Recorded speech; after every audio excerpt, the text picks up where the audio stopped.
2024 সালের 18 জুলাই ছাত্র জনতার আন্দোলনের ইতিহাসে এক বিভীষিকাময় ও রক্তস্নাত দিন। কমপ্লিট শাটডাউন রুখতে সেদিন ঢাকা সহ সারা দেশে নির্বিচারে গুলি চালায় স্বৈরাচারী সরকারের পেটোয়া বাহিনী ও দলীয় সন্ত্রাসীরা। মুগ্ধ ফাইয়াজ সহ সারা দেশে প্রাণ যায় অনেকের।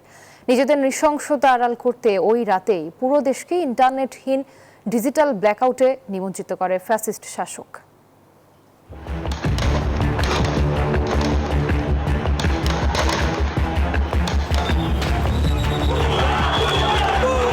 18 জুলাই 2024 বৈষম্য বিরোধী ছাত্র আন্দোলনে ফ্যাসিস্ট শেখ হাসিনার পেটোয়া বাহিনীর হত্যা গ্রেফতারের প্রতিবাদে কমপ্লিট শাটডাউনে বাংলাদেশ।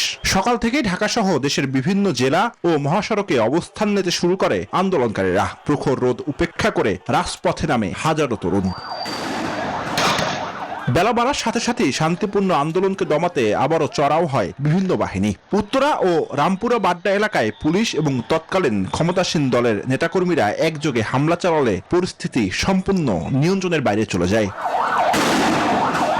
ধানমন্ডির রেসিডেন্সিয়াল মডেল কলেজের শিক্ষার্থী ফারহান ফাইয়াজ সহ একের পর এক তাজা প্রাণ লুটিয়ে পড়তে থাকে রাজপথে। রাজধানী সহ সারা দেশে অন্তত 30 থেকে 40 জনের বেশি মানুষ গুলিতে নিহত হন, যাদের মধ্যে একটা বড় অংশই ছিল স্কুল কলেজের শিক্ষার্থী ও সাধারণ শ্রমজীবী মানুষ। বিকেলের দিকে সংঘাত চরম আকার ধারণ করে রামপুরা ও যাত্রাবাড়ি এলাকায়। বিটিভি ভবনে অগ্নিসংযোগ ও ভাঙচুরের ঘটনা ঘটে। রাত 9টার পর সারা দেশে সম্পূর্ণভাবে ইন্টারনেট বন্ধ করে দেওয়া হয়। ব্রডব্যান্ড লাইনও কেটে দেয়। পুরো বাংলাদেশ প্রবেশ করে এক নজিরবিহীন ডিজিটাল ব্ল্যাকআউটে। যাদিকে অন্ধকারে রেখে খুন পিপাসা মেটাতে আরো বেপরোয়া হয়ে ওঠে স্বৈরাচার সরকার। ঝরতে থাকে একের পর এক তরুণ প্রাণ। জুবাইর সানি, নিউজ 24, ঢাকা।